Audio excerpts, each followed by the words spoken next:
Sa Mangaldan, patay naman ang 45 anyos na lalaki matapos daw na pagsusuntukin ng isa pang lalaki. Nakaalerto Claire Lacanilaw.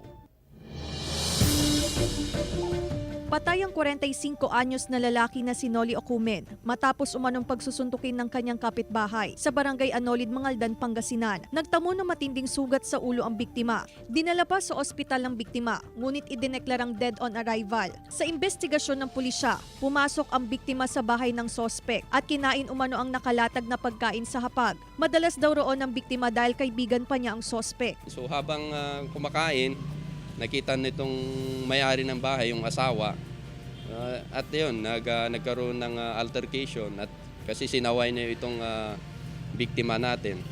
So, nung nadinig ng asawa o yung live-in partner niya, pumunta, siguro sa galit niya at bakit kinakain yung pagkain nila, sinuntok itong ating biktima ng ilang beses na kung saan, nung natumba yung ating biktima, nawalan ng malay. Hustisyang sigaw ng naiwang kaanak ng biktima. Tapos pa daw siya ma'am kumain eh. Yun po ginakasama ng loob namin. Dapat nung kumakain siya, dapat pinigilan agad. Ang sabi po ma'am, bugbog lang po. Binugbog daw niya. Bakit ma'am puro ulo yung tama? Sumuko sa barangay ang sospek. Sasampahan na ng kaukulang kaso ang sospek na wala pang pahayag. Naantay natin yung autopsy report para doon sa final na filing natin ng case. And yung mga witnesses natin, yun yung kinukuhanan natin ng statement para po makomplete natin yung pagpipila ng kaso sa suspect. Kasama si Henry Duminsil, Claire Lacanilaw, 1 North Central Luzon.